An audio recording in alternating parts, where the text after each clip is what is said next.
Well, welcome back, you sports card freaks. I'm gonna take a break from breaking packs. We're gonna take a break from breaking today. We're not gonna break a box. We're not gonna break any packs. Today we're gonna do a little something different, and we're just going to philosophize on a couple things. Today I want to talk about 3 players' cards who I think are overvalued at the moment. You might want to stay away until prices start to normalize if you're looking to invest into single cards.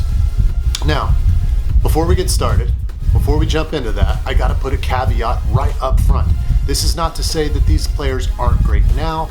This is not to say that these players won't be tremendous superstars in the future. All I'm saying is that based on what we know at this moment, their cards are a little on the high side, in my opinion. In the fullness of time, I could be proven wrong. This could be the floor for all 3 of these players' cards, and they could just go nothing but up. But I don't think that's the case, and we'll get into those players in just a moment. Before we do, you know what time it is. You gotta hit that subscribe. You gotta hit that like. And I'd like to hear from you during this. Stop for a moment. Give me a comment before I even get started. Let me know what players you think are maybe a little astronomical right now. Players that we don't have quite enough information to justify the card prices we're seeing. Do me that favor. I'd really appreciate it. That's enough preamble. Let's get into it. 3 players who I think little overvalued at the moment.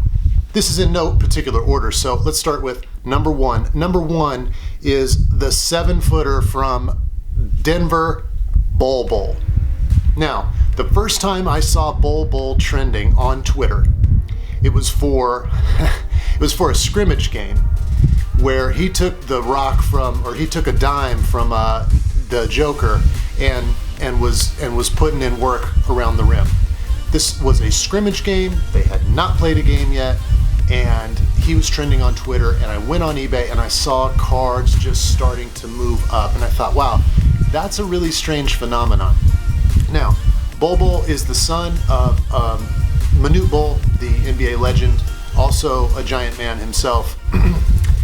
Bol has done pretty well, and every time he starts trending on Twitter in this bubble environment that we're in, you can bet his cards are going to go up. But I have some reservations. First off, we're still talking about bubble play. Second off, he is a really, really, really big man, and a big man who's had a foot problem in the past, and that can be really difficult to deal with when you have a giant frame like that. Much like his father, he's very slim. He doesn't have a lot of muscle mass to go along. He's 7'2", and he weighs about 220 pounds, I believe, maybe even 215. That's a very slender guy for that much altitude, right? So I think in an 82-game season that he will be exploited a little bit.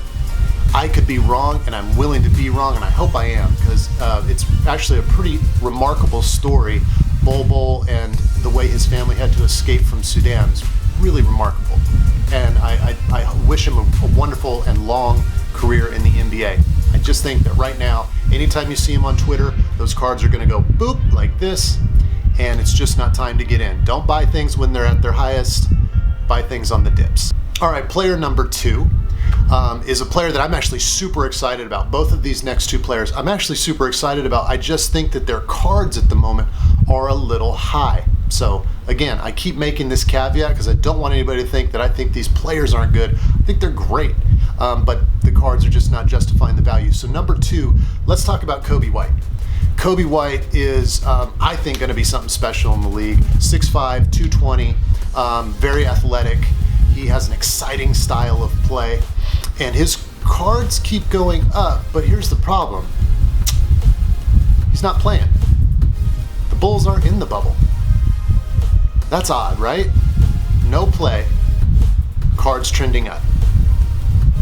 He's a super exciting guy, tons of personality. You can't miss him on the court, but he's not on the court, and those cards are going up. It's an odd thing. I don't completely understand it. I'd like to see those cards come down a little bit more, and I am buying Kobe. I'm looking for deals. I like the kid a lot. I really think he's going to have a tremendous career in the NBA. I'm super stoked about him. You can't mess with the hair. I mean, that is a trademark waiting to happen, and there's a bunch of companies out there that better pay attention and sign this young man to some endorsement deals, because personality out the gate. You can't mess with this guy. It's going to be great. Cards right now, though, not playing in the bubble.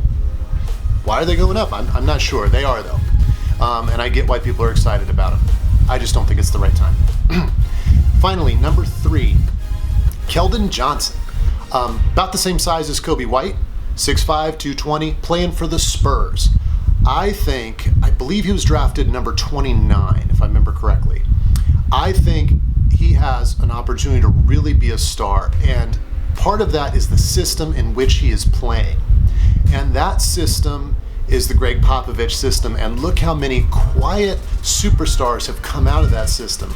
You've got Tim Duncan, of course. You got Kawhi, right? Like one of the best players on the planet right now. That system creates winners, and that system creates really solid basketball players that can then, like Kawhi has, go on and just be dominant somewhere else. Keldon Johnson is going to be a force in this league. Mark my words today. I am absolutely believing in this kid for a long time to come. However, right now, I believe he's averaging about 16 minutes a game or so, scoring somewhere in the 6 to 8 points a game range. Could be a little low there. I don't think that type of production is quite enough justification for the prices I'm seeing for Keldon Johnson rookie cards.